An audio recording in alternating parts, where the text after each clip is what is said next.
joining me now for their take on this saga, plus some other more important developments out of Parliament, is David Seymour, the ACT leader, along with Marama Davidson, Green Party co-leader. Good morning, guys.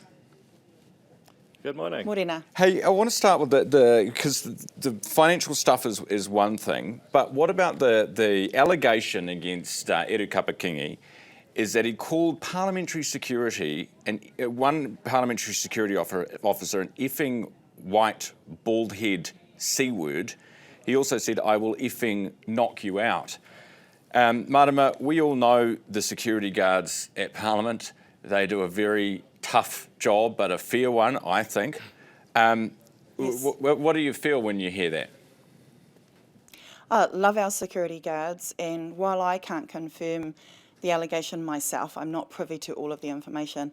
That behaviour, if true, is absolutely unacceptable. We actually treasure, especially our security guards, but all of our kaimahi here at Parliament. David?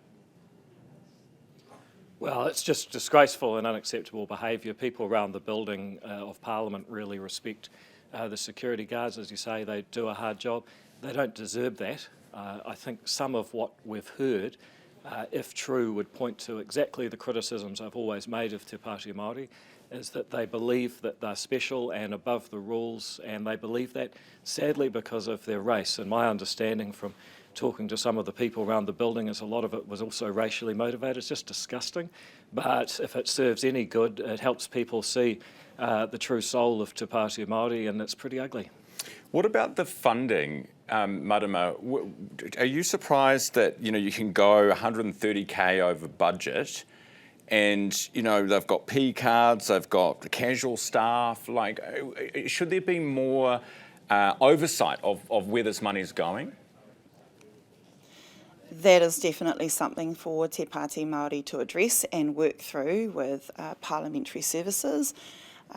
We know people need to trust how we are spending our money, how we are working for the people. Do you think people do trust that? Oh, look, I know it's. I want to acknowledge that right now it's really unpleasant for people to see political parties' laundry aired out in public, and there is laundry in every political party over time, but people really do need to see us get back to focusing on actually improving people's quality of life, on protecting our environment.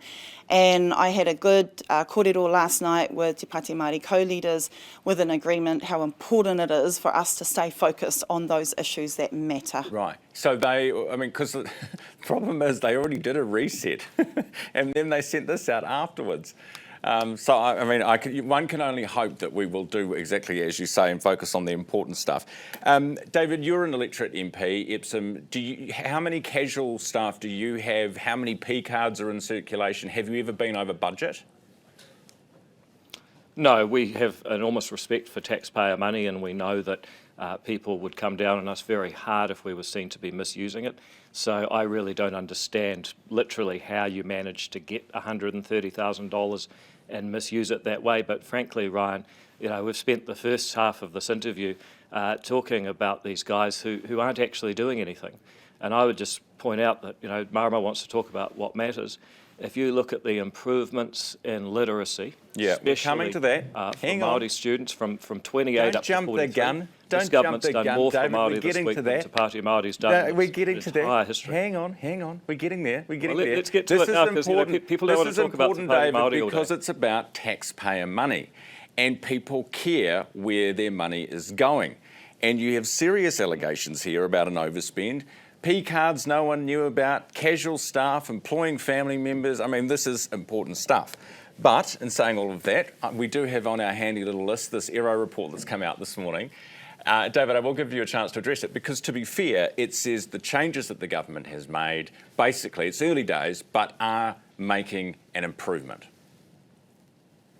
Yeah, that's right. And if we want to talk about Māori students, 28% up to the reading standard last year, now 43%. This kind of change, you don't see that. It's absolutely phenomenal, and it shows we've got a government that's focused on fixing what matters. I would also point out the third Māori-oriented charter school has been announced, Te Aratika. It's going to be a school for young Māori boys.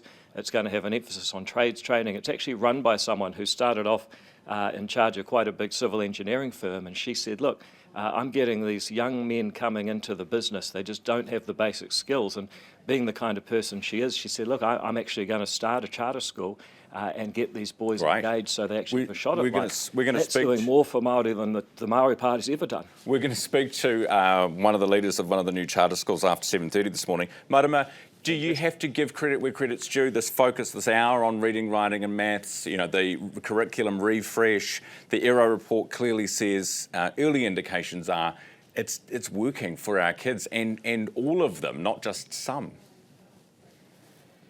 And we absolutely welcome any improvements for our tamariki in education, for being able to sit with dignity in schools. And what we know would make a massive and enduring difference, with inequities especially, is addressing poverty, is addressing homelessness. Research report after report has been really clear. Yes, we've got some good gains here, but let's pick up what will actually make the most significant difference, which is ensuring that no tamariki is growing up without the dignity and the means that they deserve, and that will make the most massive improvement in education. Yeah, and I think that's true. If you look at what the government's done around housing, we're getting those waiting lists for public housing down. We've got more people in secure housing instead of motels. So again, you know, Marama's not wrong, but the government is actually fixing the housing situation as well. And I'm sure that that has had some effect on education. I certainly know when you've got students that move from one branch of the family to another in a different town and enrol at a different school every term, it's one of the most destructive things there is for school attendance. No, it certainly is. I completely agree with that. Marama, but right now, those figures are all going in the right direction. All right, Marama, we had, what's his name, Labor leader Chris Hipkins on the program the other day, yesterday, and I asked him about sort of the minor parties, of which, you know, you would be included. Here's what he had to say. I'm not interested in the country being held to ransom by the smaller parties. Yes, we have to work together, there's compromise required, but that doesn't mean they should call all of the shots, which is what Christopher Luxon's letting them do, and I won't do that. What do you make of that?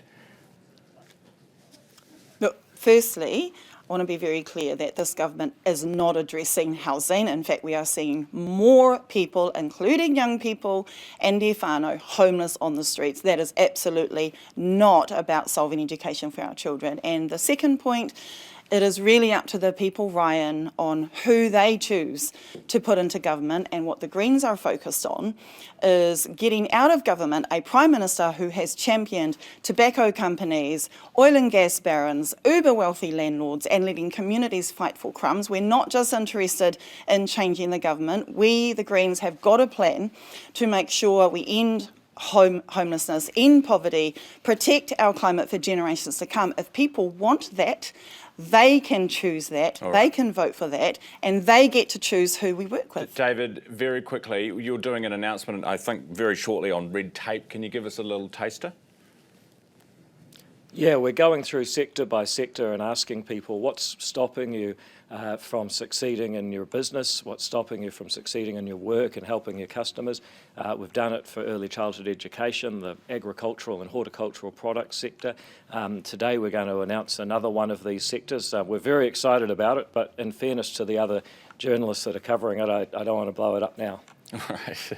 David, appreciate that. David Seymour and Marama Davidson from Parliament.